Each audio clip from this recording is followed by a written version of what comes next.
today. Today we're going to be doing some favorite recipes that I have for Thanksgiving. So I'm starting a very short series for a couple of weeks of my favorite things that I like to make or bring to a Thanksgiving holiday. So the recipe that we're going to be making today is a sugar pie pumpkin walnut cake with maple frosting, and it is to die for. Your guests are going to absolutely love this. It has all of the spices and feel of Halloween and Thanksgiving, and it just feels like a holiday cake. So join me as we make this. So we're going to start this morning by creaming together 2 cups of sugar, 1 cup of oil, and we're just going to put those together with the blender. To that we're going to add 4 eggs. We're going to do one at a time. So to this mixture, I'm going to add my spices. So I've got 2 teaspoons of baking powder, 2 teaspoons of baking soda, 1 teaspoon of salt, 2 teaspoons of cinnamon. I've got a half a teaspoon of nutmeg, a 1/4 teaspoon of cloves, a half a teaspoon of ginger. And I'm going to put all those right into my pan and give it a mix. To this, we're going to add our flour, and this recipe calls for 3 cups of flour. There's 1, 2, and 3. Give that a stir. I'm going to go ahead and scrape the sides down. Now to this, we're going to go ahead and add our pumpkin. So I actually cooked up a sugar pie pumpkin last night. I baked it and then I pureed it this morning. So if you want to use canned pumpkin or butternut squash or whatever you have on hand, go right ahead. I just love the flavor of the fresh pumpkin. So I grow these and it just works out really good. So I'm going to add 2 cups of pumpkin. I just think that this fresh, cooked pumpkin, I just think it makes all the difference in the world. And that's why I grow them. Of course, I grow a few for my grandkids to decorate at the holidays as well.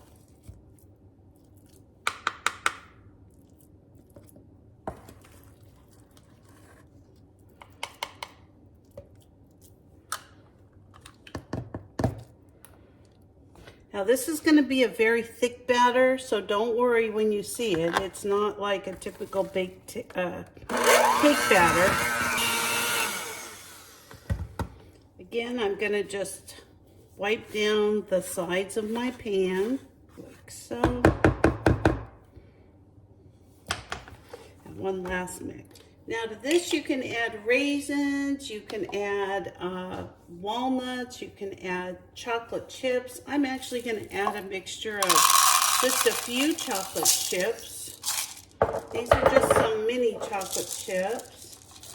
I don't want quite that many. And the rest I'm going to add walnuts to it. Now these are chopped walnuts.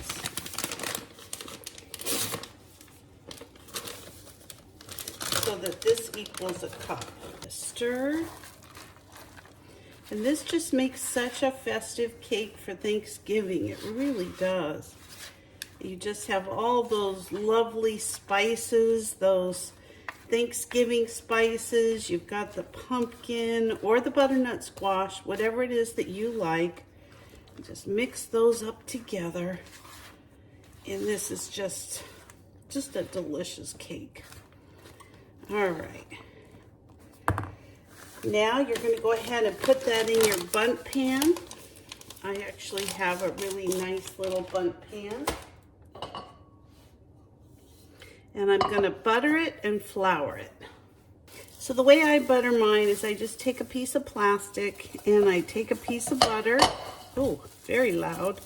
And I just go up and down my pan until the whole thing is completely buttered.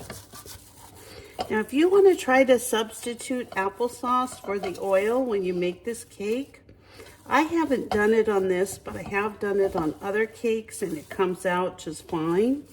So you try whatever you think works for you. This is going to be for Thanksgiving. Actually, I'm prepping it before to see if I like the chocolate chips in it or if I would have preferred some raisins. This is a test drive. All right, so you're going to finish getting your butter all over the pan. You can see why people use cooking spray. This is a lot more work. And we're just going to add a little bit of flour. Okay, now we're going to go ahead and add our cake mixture, just like so.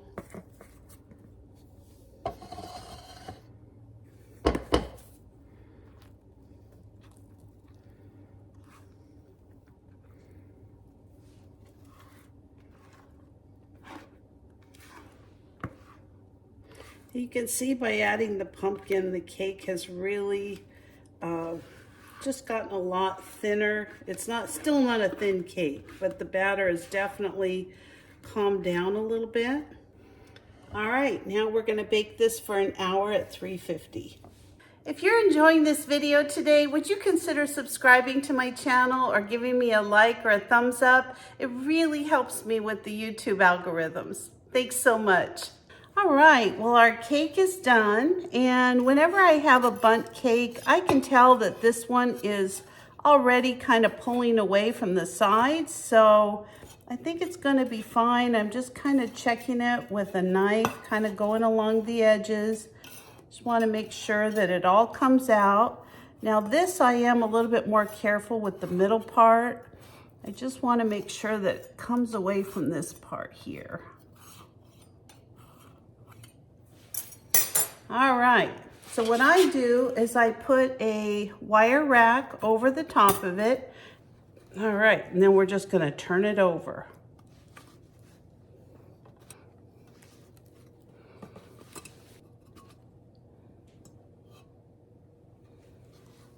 Voila!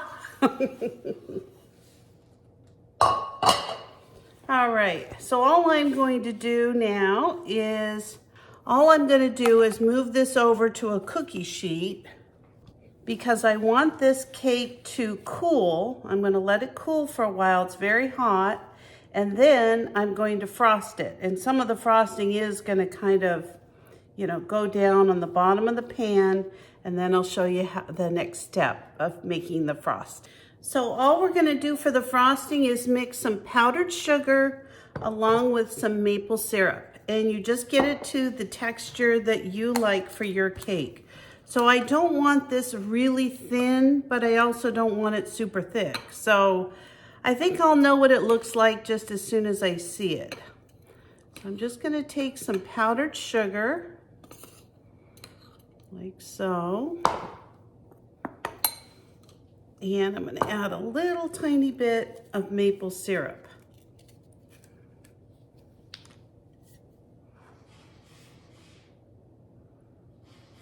Just like so. I'm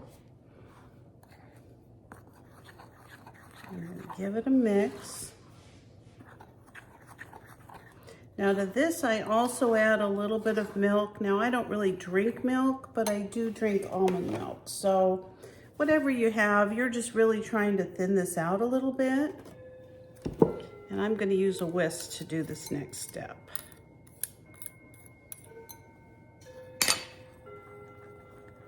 That's exactly what I want. Now I'm gonna let this sit out here for a minute. It's not really gonna harden a ton, but it'll get a little bit harder. And I just wanna make sure that, this glaze will go right over the top of the cake. So this looks good. Looks perfect. This is about the consistency that I'm looking for. All right, now we're gonna go ahead and frost our cake. So this is going to kind of drip down along the sides of the cake. I always think that makes the cake look so pretty on a bundt cake anyway.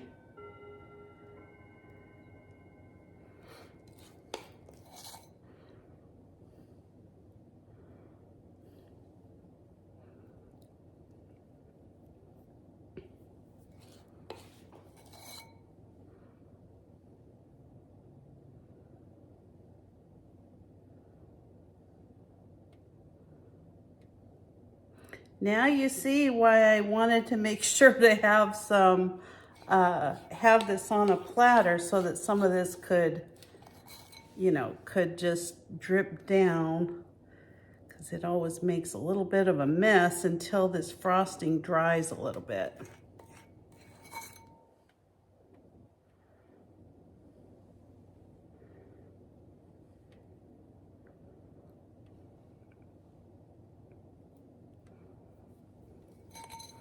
This cake is going to be so good. That's exactly what I want it to look like. I want all the frosting to kind of drip down and just make a really beautiful cake. So I will bring you back one last time just as soon as my cake is on its platter. So here's my beautiful cake. It is just absolutely stunning. Now this would look amazing on any Thanksgiving table, and it's going to taste even better. So feel free to give this a try. The recipe is going to be just located in the description. Thanks for watching my video today. I hope that you enjoyed it. I hope maybe it's something you'll consider putting on your Thanksgiving table. This is such an awesome dessert. It will be gone by the time everybody's done with dessert. Just kind of a nice break from pumpkin pie. So I'm going to go ahead and put the recipe in the description below. So if you're interested in making it, you'll have it right there. So have a great day, everybody, and I'll see you next time. Bye-bye.